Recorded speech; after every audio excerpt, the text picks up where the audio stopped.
Well, hello, French Horns. Good to see you again. I hope that the practicing has been going well and you're starting to see some progress from your kind of regular practice routine that you're starting to do at home. We're going to kind of jump right in here with our mouthpiece exercises. So remember, whenever we get our instrument to play, the first thing we want to do is start with the mouthpiece. Okay, this is kind of like your conditioning. If you're an athlete, right, and you're lifting weights and doing all that stuff, getting ready for the game, that's what the mouthpiece buzzing is. It's going to help you get ready for actually playing your instrument. So don't ever skip that step. It's super important, okay? Remember, the first thing we think about when we're getting ready to play is always our posture. So we're sitting up nice and tall. We've got our feet flat on the floor, okay? Remember, one of the things we talked about is we have to have plenty of air when we play an instrument. So there's two big reasons we want to make sure we always play with good posture. The first has to do with that air. We want to make sure physically we have all the air we need to play. Imagine you're out in the backyard on a hot summer day and you've got the hose out and you crank it on and all the water's shooting out. That's awesome. That's like the air we want in our body. But as soon as you start to bend that hose a little bit, that water stops coming out, might stop altogether, or at least slow way down. That's what happens when we play with bad posture and we kind of crunch down like this. We're taking our windpipe, or our trachea right here, which is what carries the air from our lungs out our body, and we're kind of squishing it, and we're making it really hard for the air to get out. Okay, so always make sure that we're playing with great posture, sitting up tall, feet flat on the floor, shoulders are back and down. Okay, never any tension. Okay, once we've got that, we can do our mouthpiece buzzing. Remember, with our mouthpiece, we want about a third on the bottom lip and about 2/3 on the top lip. And what we're going to do today is we're going to do a little back and forth. So I'm going to buzz something for 4 counts, and then you repeat what you hear me do. And the goal is that you try and match the rhythm I buzz, and you try and match the pitch I buzz. So if I buzz high, you buzz high. If I buzz low, you buzz low, so on and so forth. And we'll try a few of these and see how it goes, okay? So here we go. We've got our good posture going on. We're using plenty of air. I'm going to turn on my metronome. I buzz first, and then you. 1, 2, and here I go. You.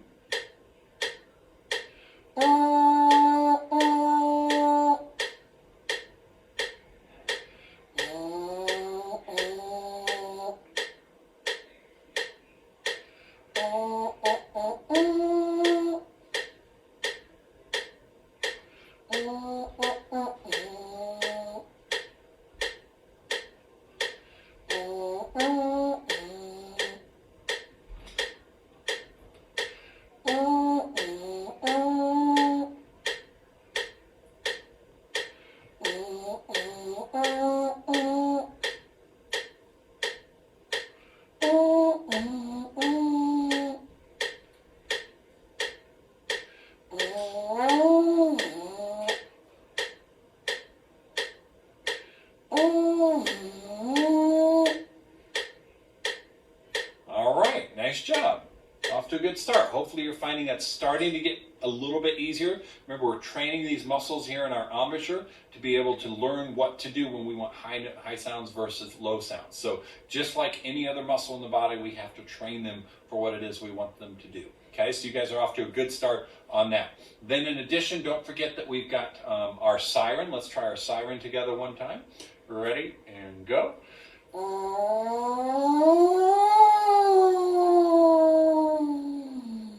Perfect, nice job. Then we had the crazy bungee jump, starting high, going low, back up to the top. Ready, and go.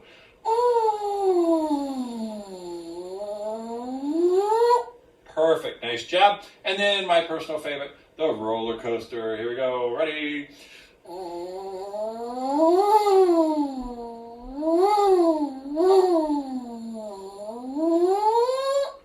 Perfect, nice job. So, always, every time you get your instrument out to practice, you want to spend at least 5 or 10 minutes just doing some work on that mouthpiece to get you started. Now, we're going to take our instrument back, putting it together, piece of cake. You pick the right instrument for that. We put our mouthpiece in. Again, we give it just a little turn, then it won't pop out, and we're good to go. We're going to bring it up to playing position. Again, we want to make sure that the instrument is coming to us. We're not ducking down or doing this to get to the instrument. So we want to find the angle that we need to find. For some of you, you may have to lower it down a little bit more. For some of you, you're going to stand it up a little bit more. Okay, whatever we need to do to find the right angle to get that mouthpiece to come right to you. Again, because I'm taller, I have to bring it up a little bit to get it where I want it to go. Okay, our left hand, I've got my pinky in the pinky ring, thumb goes around onto the trigger, and then I got fingers 1, 2, 3 here. And then my right hand is just holding the bell down here. Eventually we'll learn what we're going to do with that hand inside the bell, but for now we're going to keep it right there. Okay? Now we're going to just try a low note. Doesn't matter what note it is to me, just try a low open note together. Ready, and go.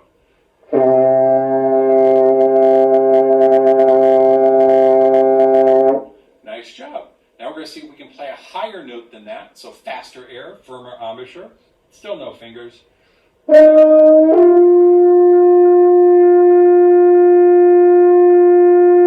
Yeah, I started on one and then actually popped a little higher by accident. So, spend some time trying to play low notes and high notes. Then, we're going to do just a quick review here of your lesson 1A that we did last time, okay? Don't forget to review your embouchure stuff, wet your lips, kind of put them together like you're making an M sound, like Grandma just made some great cookies. And practice buzzing into your mouthpiece. You've got all those buzzing exercises that we just went through, and they're kind of listed there as well.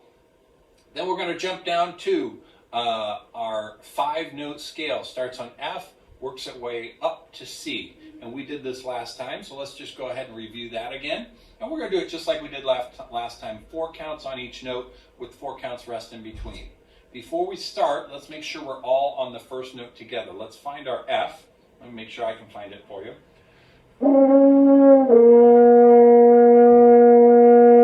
There's our F, okay?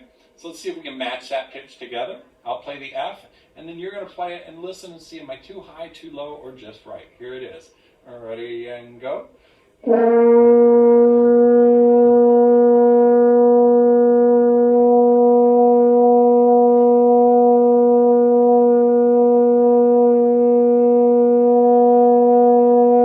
And my advice to you as you're playing, if you can tell it's off, stop. Try and make the adjustment with your air and your embouchure, and then try it again. Okay? Awesome. There's our F. So here we go. We're going to work our way up our scale. We have our first finger F. We have open, no finger Gs. We have trigger, which is our thumb, plus 1 and 2 for the A. We have trigger 1 for the B flat. And then we have trigger open for the C at the top. Here's our F. Here we go. 4 counts each with 4 counts rest in between. 1, 2, ready, go.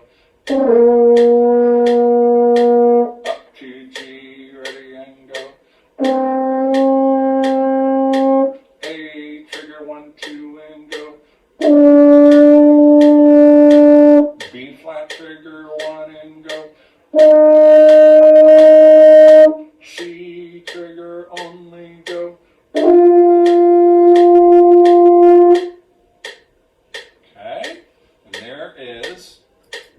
Our 5-note scale. And then you notice down at the bottom it says your French horn challenge. Hopefully you've been working on this, going back and forth between your C and your F.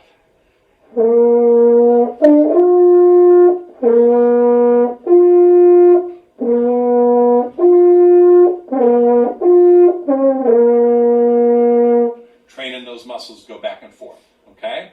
Awesome. Nice job. Let's go ahead and look at lesson 1B today. Got a couple songs on here that we're going to check out. Some of you guys are already starting to figure out that I would bet some of you are more comfortable with lower notes and some of you are more comfortable with higher notes. I would say it's more common for people to be comfortable with lower notes in French horn, but some of you might be playing the high notes really well, which is awesome. Okay? Regardless, as you look at the top of 1B, it says ask your teacher which one to practice. I want you to practice both, but I want you to recognize that one of them is probably going to be easier for you than the other. Okay, so if low notes are easy, then the left side where we have to start up on the high C is probably going to be harder. And if high notes are easy, then the one where we have to start on low F is probably going to be a little bit harder for you. And that's okay. It just gives us something to work towards, all right? So we're going to start on the left side, starting on our C, C, C, C, B flat, and we're going to go ahead and play those 3 lines together. And again, I'll turn the metronome on. And this might be too fast for you right now. That's okay. Just do your best. I'm setting my metronome at 86, but you might find that, you know what, you need to set yours at 72 or 60 or something slower to get comfortable at it, okay? So here we go. This is lesson 1B, starting on the high C and working our way down. Here we go. 1, 2, ready, go.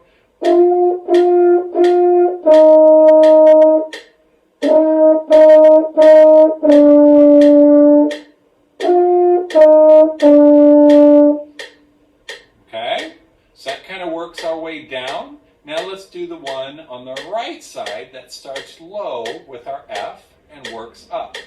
F, F, F, G, here we go. 1, 2, ready, go.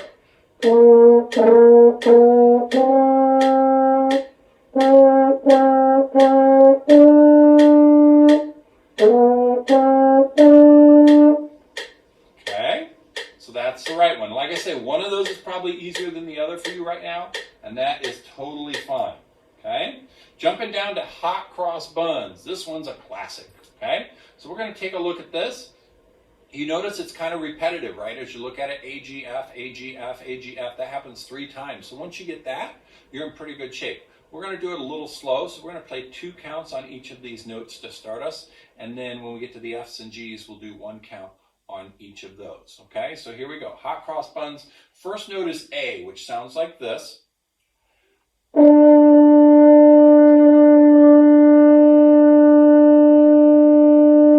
Play that again. This is trigger 1, 2. See if you can match that pitch.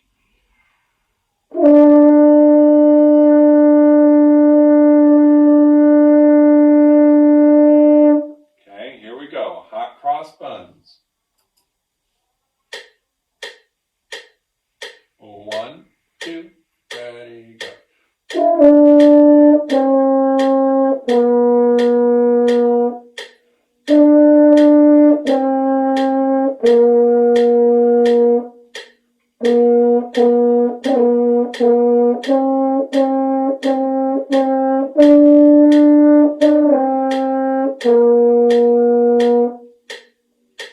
Okay, as I said before, if this is a little fast for you yet, that's fine. I'm at 86. You can slow it down a little bit and find the tempo that works for you. The other thing is practice it in little chunks. Okay, so work just that A, G, F part a few times.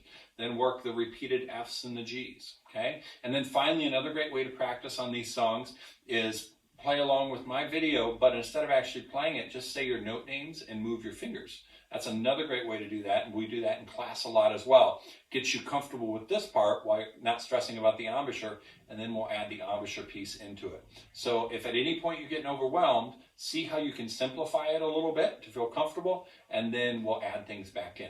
Okay? So that's your lesson 1B. Notice down there, goals for the week. Practice your buzzing exercises with the mouthpiece, which we did. Practice holding the French horn correctly, left and right hands, and then we will talk about putting our hand in the bell next time. Practice low notes, F, and high notes, C, which we've been doing, okay? And one of those will probably be easier for you than another.